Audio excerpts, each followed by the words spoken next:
Hey, collegists, what's up?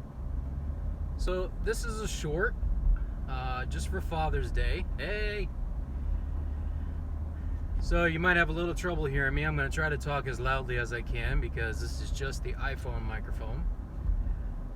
Happy Father's Day to all you dads out there. I'm actually headed over to my dad's house right now. We have this, every Sunday night. This is a new ritual for us after COVID restrictions were lifted and we started hanging out again.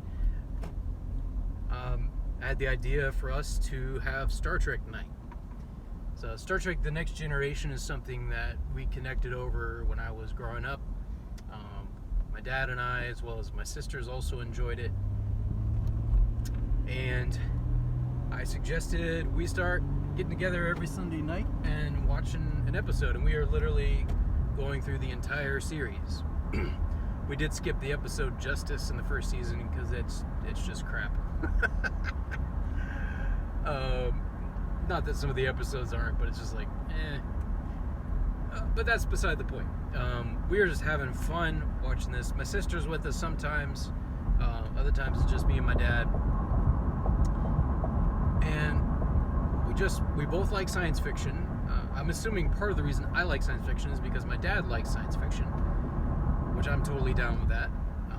But I am my own man. I like a lot of other things my dad doesn't like, but that is something that we both enjoy and something that we can connect over.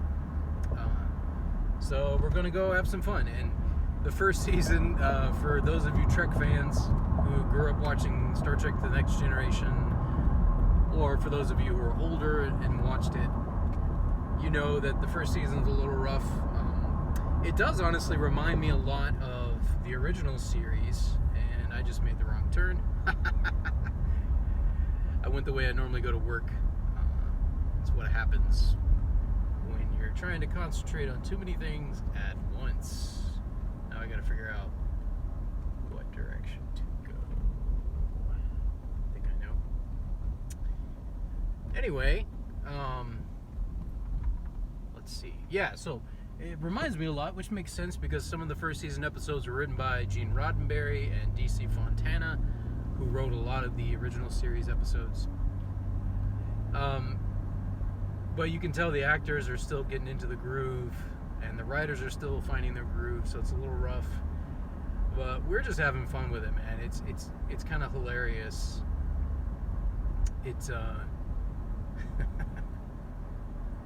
it really is fun, and there's just some moments that are kind of ridiculous, and I have a feeling the actors would probably say the same thing if they watched themselves.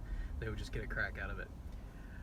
But one of the reasons I think my dad and I both love Star Trek is, we love the science of it. We love exploring space. Like, my dad had a love for astronomy growing up. Like, he had a telescope, I think, as a kid, and just loved trying to find the constellations and the different planets. And I'd like to eventually get a telescope myself and kind of teach myself some astronomy and learn that with my kids. But yeah, an appreciation for space and just how amazing it is, how vast it is. And as well as, Star Trek, whether you agree with their philosophy or not, one of the cool things about it is that it raises a lot of very important issues. Like, I think I've said it's sort of like a weekly lesson in anthropology, if you will. Anthropology light, to be fair. But it does deal with a lot of serious issues, and you have them encountering different cultures every week. And obviously, because all we know as humans is human cultures on Earth.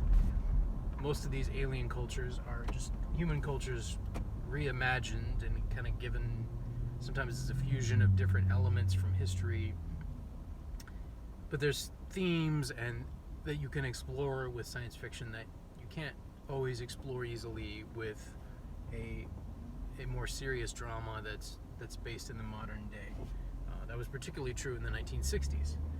There were issues that they explored there that probably would have gotten censored had it been just a normal TV drama or TV show. But because it was science fiction, which was they were able to get away with exploring some pretty serious issues, like interracial ethics for one, like kind of rebranded, if you will, as interspecial ethics. Okay, I'm nerding out here. Full of nerds. I don't know. I don't think I have an official nerd card. I'm probably somewhere between a geek and a nerd. I don't know if I am hardcore enough to be a nerd in the common parlance, if you will. But I call myself that. But I'm somewhere in between a geek and a nerd. So a GERD.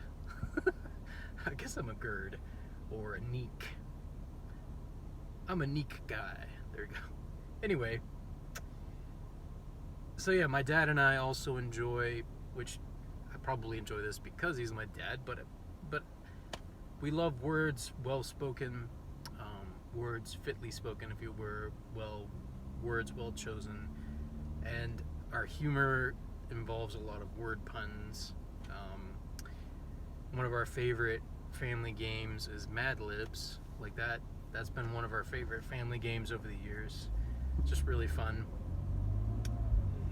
And I still enjoy that, honestly. And there's some newer, sort of a newer version of it. It's a little different, but still like some word games. There's this thing called Quiplash. If you haven't played it, you should. It's a really fun party game. It's in the Jackbox Party Games package. And if you like word puns like I do, you'll find it a lot of fun. And yeah, so we enjoy those kind of games and playing together. And I'm really grateful for my dad. He's certainly not perfect. He would be one of the first people to tell you that. I realized that more and more the older I got, like particularly when I was in my 20s. It was kind of two things simultaneously: realizing more of my dad's faults, coming to see my dad as a real person, as a human, as a fellow human, not just my dad, but a fellow human who has struggles and dreams and hopes and wishes and disappointments, just like I do. So I've slowly come to know more of his story over the years and appreciate him more just as a person, like get to know him more as a person, as a human, and not just my dad. I think that's pretty normal for most people, like who have continue to have relationships with their parents. As they get to know them better over the years, they realize it's not that kids think their parents are perfect. I didn't think that, but you just by virtue of having less experience in the world, you just don't notice or are not aware of as many of their faults. But on the flip side of that, you're also not as aware, or you can't relate. Like I knew that my parents did a lot for us. I knew that they made sacrifices for us. I knew that they loved us, growing up, as a kid, as a teenager, and I had gratitude for that. But now that I have 3 kids of my own, and I've been a parent for a little over 5 years now, so I'm in the thick of it, as they say. I definitely have more appreciation for the amount of effort and sacrifice that my parents put into caring for us, particularly considering that they made the decision to homeschool us. Wow. Talk about a lot of sacrifice, and I'm not going to rule out necessarily doing that for any of my kids. Like I want schooling choices for my kids to be individualized. I like that idea. Like, hope that, just kind of gauging each kid's gifts and abilities, and how they respond to different educational approaches. I don't think it's a necessity to have all your kids in the same school necessarily. It's certainly more convenient, but we'll see. Like, one of the reasons my parents got into homeschooling is that my mom noticed that my sister had some learning disabilities pretty early on. Around age 5, she began to notice that in my sister, and my mom made the decision to homeschool my sister so that she could give her individualized attention, and give her some of the help that my mom didn't get. My mom found out later in life that she had attention deficit disorder. I don't know if she was ever officially diagnosed, but she found that out later in life, that she had attention deficit disorder. And honestly, I probably need to get tested myself. I wonder if I have it. But she definitely saw the signs that my sister had it. My sister also struggled with dyslexia, and and I know we may call them learning disabilities, but really that's just in comparison to the standard format of learning. Just saying, hey, this kid struggles to succeed, following the normal curriculum. What it really means is just that their brain works differently than the average human. Doesn't mean it's better or worse. It's just different, and they have different needs. I'm pretty sure that my oldest daughter, I don't know for sure which ones yet, but I'm pretty sure that she has some. She may have ADD herself or ADHD. It's possible. We may get her tested at some point. We'll see how she does in kindergarten coming up. I might have it myself, honestly. I'm not totally sure. I do really wonder. And I think I've been too proud, honestly, to get tested. And I think I need to do that. Anyway, but yeah, my mom made that decision. She saw the signs in my sister that she knew were in herself, and made the decision to start homeschooling her, to give her more individualized attention. And just to show you that the term disability is often a misnomer. My sister ended up being the most successful, let's put it this way, she was more successful in high school and ultimately in high school and college than I was. She graduated from college. I didn't. She got all A's and B's in college, I believe. I did not. My grades in college were kind of all over the place. I was very inconsistent. And I did decent in high school. But my sister, I was homeschooled. I had it pretty easy. My sister went to a private high school, and she's one of those very consistent people. And I'm getting ready to see her and my dad. I'm pulling in here, so I'm going to wrap this up. But I'm very grateful for my family. I'm grateful for my parents. I'm grateful for what they taught me about loving and serving other humans. That was a huge focus of our lives growing up. That was a huge focus of our lives.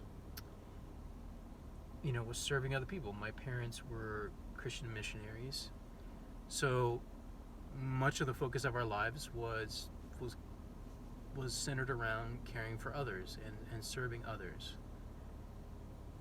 So, there's a lot of strength in that, and I'm really grateful for that. At the same time that I realize there's some downsides to that I'm still realizing. But in general, that ethic of hey, looking out for your fellow human, caring for the needs of your fellow human, that's really important. That's something I want to teach my kids. I'd like to, as a family, for us to eventually get involved in volunteering with charity and just learning generosity. I want that to be something that my kids value, and my parents taught me that. Something I don't know that my parents were as good with was self-care. That's something I think my generation, honestly, and a lot of this is because we have the benefit of science, of the improvement of psychotherapy practices, of 30 years of psychology, learning and testing out different methods. So we have that benefit, the benefit of that. So we're more aware of the need for self-care being a means to better care for your own family. But that also needs to be balanced with a responsibility. You take a responsibility to care for your other humans. No man is an island, as they say. So anyway, I'm going to finish up, I'm going to say Happy Father's Day to all you dads out there, and I'm going to go in and spend some time with mine. So, peace to you, my fellow humans. Stay curious and be healthy. Happy Father's Day.